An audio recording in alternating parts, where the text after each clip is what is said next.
ACLU of Kentucky calls itself freedom's watchdog, working daily in courts and legislatures and communities to defend individual rights and liberties guaranteed to all of us. Well, this year, Amber Duke stepped into that role as executive director. You'd been the interim for about a year and a half before that. So as you called yourself, you're the new girl on the block everyone knows. Right. But we just wanted to get you a little bit better acquainted with her. You've broken a lot of barriers since your tenure here, becoming the first Black person ever to really be hired with the Kentucky affiliate.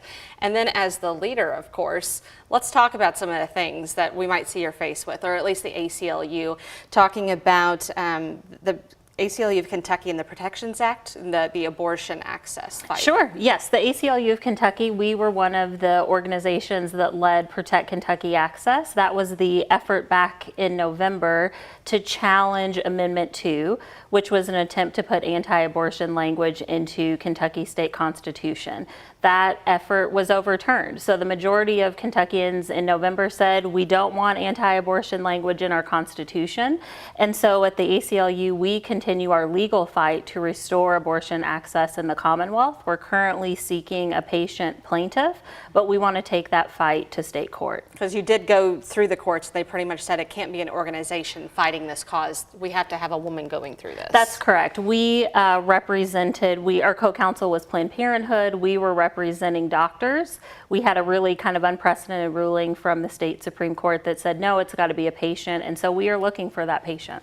Another one of the fights that you guys are on the front lines of, talking about deaths inside the jail, specifically here in Louisville at LMDC. What are you trying to accomplish there? So I was about a week and a half into my tenure as interim executive director when 3 people died at Louisville Metro Corrections in 1 week, completely unprecedented for the city. So I worked and pulled together a bunch of organizations here in the state. We call ourselves the stakeholders to end deaths at LMDC. That, death toll that started out at 3 has now, gone up to 14. We continue to say that any death in that facility is too many. Right. When folks enter that facility, it is the responsibility of the jail for the care and the custody of the folks that are there. So we've built some relationships with the staff.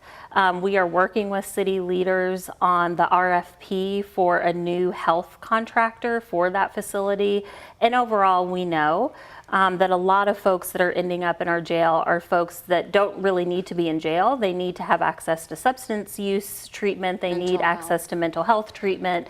And so we continue those broader to efforts to work on those issues. Amber, thank you so much for coming in today. Again, this is a familiar face. We've seen her a lot, but we just wanted to give you just that welcome since March, since taking the role. So thank you for joining us. Thanks for having me.